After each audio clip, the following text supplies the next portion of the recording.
전능하사 천지를 만드신 하나님 아버지를 내가 믿사오며 그 외아들 우리 주 예수 그리스도를 믿사오니 이는 성령으로 잉태하사 동정녀 마리아에게 나시고 본디오 빌라도에게 고난을 받으사 십자가에 못 박혀 죽으시고 장사한 지 사흘 만에 죽은 자 가운데서 다시 살아나시며 하늘에 오르사 전능하신 하나님 우편에 앉아 계시다가 저희로서 산 자와 죽은 자를 심판하러 오시리라. 성령을 믿사오며 거룩한 공회와 성도가 서로 교통하는 것과 죄를 사하여 주시는 것과 몸이 다시 사는 것과 영원히 사는 것을 믿사옵나이다. 아멘.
주님 예배하게 하심에 감사합니다.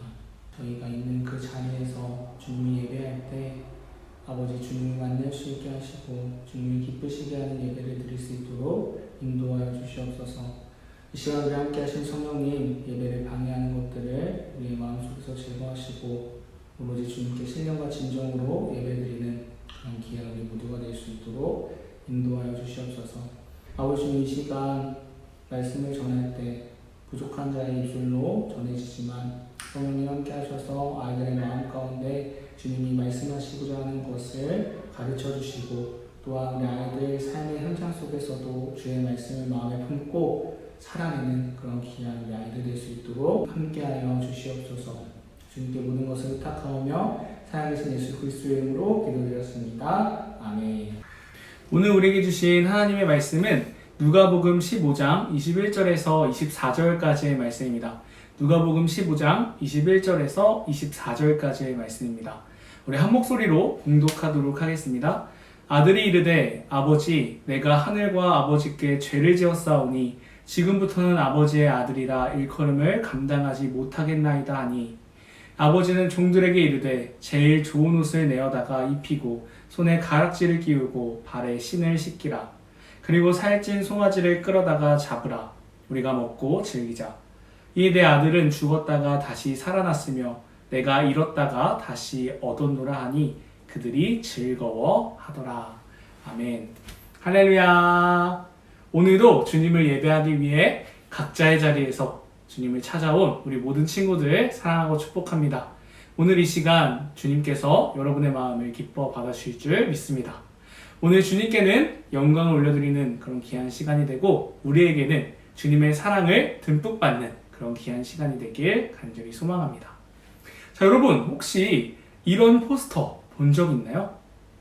네, 실종 아동을 찾는 포스터들을 보면요, 대부분 요즘 일어난 사건이 아니더라고요. 거의 모두가 10년 전 혹은 20년 전에 잃어버렸던 아이들을 찾는 겁니다. 아이가 혹시라도 살아있다면 벌써 성인이 되어 있을 정도로 오래되었는데도 불구하고 자식을 찾기 위해 전국 방방곳곳을 다니며 현수막과 전단지를 붙이는 겁니다. 한 실종 아동의 부모님은요, 이렇게 말했다고 해요. 딸을 찾기 위해서라면 죽기 전까지 이 글을 붙이러 다닐 겁니다. 참 이 말씀에 잃어버린 딸을 향한 애절한 사랑과 슬픔이 가득한 것 같아 참 마음이 아픕니다. 그런데요, 오늘 말씀에도 잃어버린 자녀를 애타게 기다리는 아버지의 이야기가 등장해요. 어떤 이야기일까요? 그 내용은 이렇습니다. 이스라엘에 사는 엄청난 부자에게 두 아들이 있었어요. 어느 날 둘째가 아버지한테 이렇게 말합니다. 아버지, 내가 받을 유산 미리 땡겨주세요. 그거 가지고 저 이제 독립할 겁니다.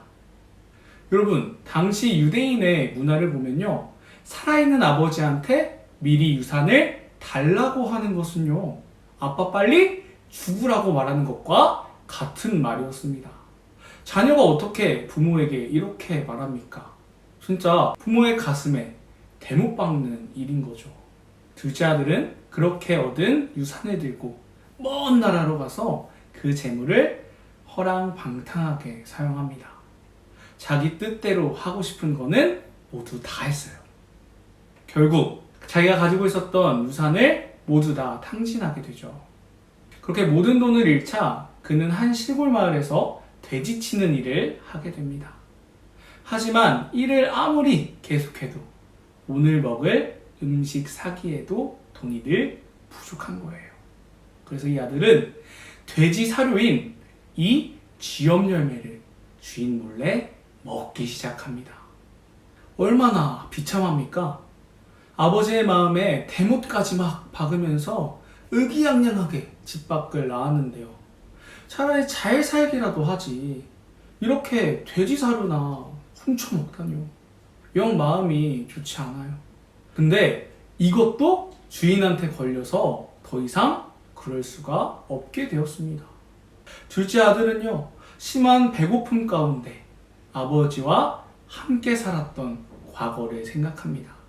그리고 지금까지 아버지의 존재를 부인하며 허랑방탕하게 살았던 자신의 모습을 돌아보게 되죠. 그는 그렇게 그동안 저질렀던 자신의 잘못을 뉘우치며 다시 집으로 돌아가야겠다는 마음을 먹습니다. 집에 돌아가 아버지께 용서를 구하고 아버지의 아들이 아닌 일꾼 중 한 명으로라도 살아야겠다고 생각했죠. 자, 이제 저기 멀리 집이 보이기 시작합니다. 그가 머뭇머뭇 거리고 있을 때 아버지가 먼저 그 아들을 바라보았습니다. 그리고 달려와서 아들을 맞이하는데요. 우리 20절이랑 22절의 말씀 함께 읽도록 하겠습니다. 자, 시작! 이에 일어나서 아버지께로 돌아가니라. 아직도 거리가 먼데 아버지가 그를 보고 측은히 여겨 달려가 목을 안고 입을 맞추니 아버지는 종들에게 이르되 제일 좋은 옷을 내어다가 입히고 손에 가락지를 끼우고 발에 신을 신기라. 아멘. 자, 여러분, 아들에게는 죄책감과 두려움이 있었습니다. 거짓골이 되어서 돌아온 자신을 아버지가 경멸할 줄 알았어요. 아버지의 얼굴을 어떻게 봐야 할지 두렵기만 했었습니다. 그러나 아버지는요, 아들의 생각과는 완전히 다른 모습을 우리에게 보여줍니다. 아들이 저 멀리에 있는 것을 먼저 보고 버선발로 뛰어나와 아들을 끌어안으며 맞이해주죠. 그렇습니다. 아버지는 아주 오랜 시간 동안 아들이 돌아오기만을 기다렸어요. 언제 돌아올지 어디에 있는지도 모르는 이 아들을 매일같이 기다려왔습니다. 그날도 아버지는 아들이 혹시나 돌아오지는 않을지 아들이 떠났던 그 길만을 바라보고 있었을 겁니다. 그리고 창백한 얼굴로 터덜터덜 돌아온 아들을 보는 순간 아버지는 눈물을 흘리며 달려갑니다. 그렇게 아들을 향한 아버지의 사랑이 이전이나 지금이나 조금도 달라지지 않았음을 우리에게 보여주고 있죠. 여러분, 사실 이 이야기는 죄로 인해 하나님과 멀어진 사람들의 이야기입니다. 아버지가 하나님이시고 아들이 바로 우리예요. 생각해보면요, 우리는 내 마음대로 살기 위해 하나님을 떠났습니다. 하나님 마음에 대못을 박았어요. 그런데요, 이렇게 떠났으면 좀 잘 살면 얼마나 좋아요. 그러나 우리는 오늘 보여준 아들의 모습처럼 살아갑니다. 먼저는요, 내 만족을 위해, 내 쾌락을 위해 살아가기 시작합니다. 근데 이상하죠? 하나님의 그늘에서 벗어나 드디어 내 마음대로 좀 살아가는데 만족이 없는 거예요. 갖고 싶은 거 다 갖고 하고 싶은 거 다 해보는데 다 그때뿐이에요. 그렇게 점점 더 큰 자극을 찾아 나서게 되고 동시에 더욱더 하나님과 우리는 멀어져 갑니다. 하나님과 멀어져 가는 것, 성경은 그것을 죄라고 말합니다. 그렇게 죄를 지으며 가지고 또 가졌는데도 이상하게 내 마음에는 남는 게 없어요. 감사가 사라지고요. 기쁨은커녕 짜증과 한숨만 가득합니다. 행복이요? 행복할 수가 없어요. 왜요? 내 쾌락을 채우는 게 행복인 줄 알고 살아왔거든요. 그런데 이미 다 해봤는데 끝이 없어. 채워지지가 않는 겁니다. 해도 목마른 거예요. 여러분, 우리는요, 아들이 보여준 것처럼 채워지지 않는 목마름과 배고픔을 끊임없이 경험합니다. 우리의 이러한 허덕임은요, 우리 스스로 채울 수가 없기 때문에 그렇습니다. 그런데요, 하나님을 떠나서는 내가 살아갈 수 없다는 것을 깨닫고 돌아왔을 때 누가 우리를 맞이해 주신다고요? 네, 우리 하나님이요. 그 사람이 어떤 모습이든 우리의 모습 그대로를 맞아주시고 받아주신다라는 말씀입니다. 그리고 다시 우리가 자녀로서 살아갈 수 있도록 죄로 물든 우리를 씻겨주시고 깨끗한 옷을 입혀주신대요. 사랑하는 여러분, 예수님께서는 바로 이런 우리들을 위해서 이 땅에 오셨습니다. 하나님을 떠나 방황하는 우리가 몸을 돌이켜 다시 하나님께로 돌아갈 수 있는 길을 열어주셨어요. 그리고 그 길은요, 죄인이든 멸시받는 세리이든 병자이든 누구나 걸어갈 수 있어요. 예수님에게 중요한 것은 그 사람이 어떤 사람인지 또 어떤 과거가 있었는지가 아니라 그 사람 자체이기 때문입니다. 여러분의 있는 모습 그대로를 사랑하시기 때문이에요. 여러분은 그 자체로 사랑받아 본 적이 있나요? 전사님은 아직도 중학교 3학년 때 만났던 과학 선생님을 잊을 수가 없습니다. 저에겐 참 은인과도 같은 분이신데요. 저는 중학교 2학년 때까지 참 힘든 학교 생활을 했었습니다. 소위 따돌림 같은 거를 당했어요. 그러다 보니까 자신감도 바닥을 기고요. 모든 일에 의욕이 없어지더라고요. 당연히 공부도 못했습니다. 그런데요, 그런 저에게 과분한 사랑을 주셨던 선생님이 한 분 계셨어요. 공부도 못하고 그렇다고 수업을 열심히 듣는 것도 아닌데 늘 관심을 가져주시고 칭찬을 해주시는 겁니다. 태어나서 부모님 빼고 처음 느껴보는 사랑이었습니다. 그렇게 있는 모습 그대로 관심 가져주시는 선생님의 사랑을 느끼자 제가 조금씩 변하기 시작했습니다. 수업 시간이 기다려지고 공부에 다시 재미를 느끼기 시작했죠. 그러다 보니까 자연스럽게 바닥을 기던 성적은 상위권까지 올라가게 되었습니다. 점점 의욕이 생기기 시작했고요. 늘 우울하고 힘들었던 내 마음에 희망과 기쁨이 다시 일어나기 시작했어요. 있는 그대로 나를 지지해 주셨던 선생님의 그 사랑 덕분에 저는 인생에서 처음 겪었던 그 어두운 터널을 잘 이겨낼 수 있었습니다. 사랑하는 여러분, 우리 예수님도 마찬가지입니다. 죄인인 우리를 위해 이 땅에 오신 예수님께서 우리에게 보여주신 것은요, 그 사람이 어떤 사람이든 그 사람의 편이 되어주시는 것이었습니다.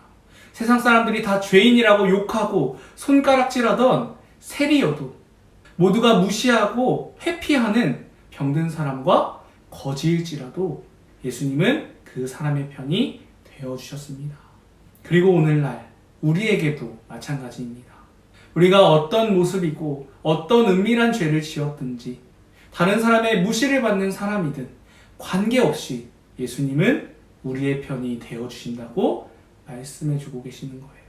그리고 우리가 이전에 가던 그 잘못된 길에서 돌이켜 다시 하나님을 향해 걸어가기를 우리 예수님은 간절히 기다리고 계세요.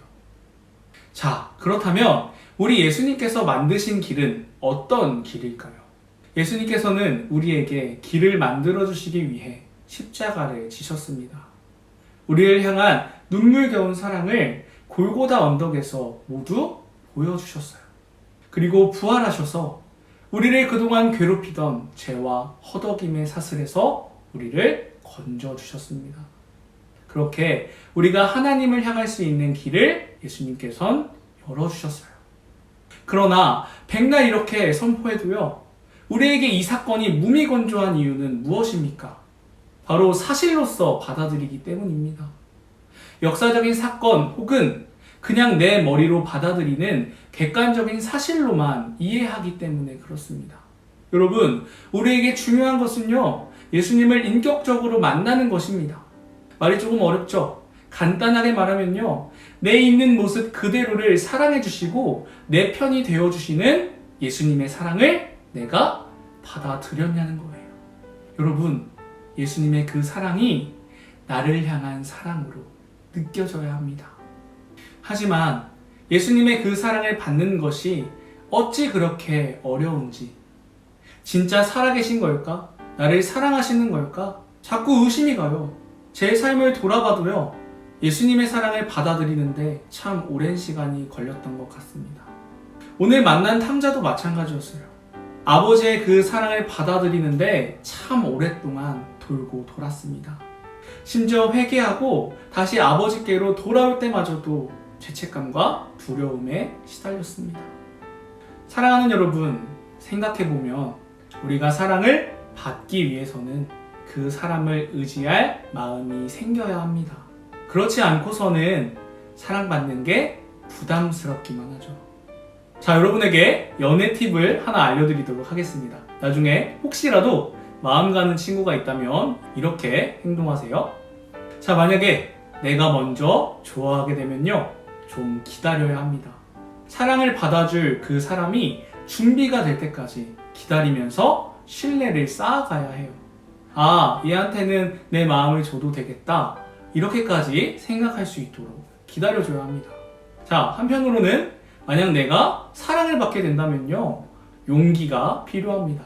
나를 기다려주는 사람이 다가오기만을 바라다가는 놓칠 때가 있어요.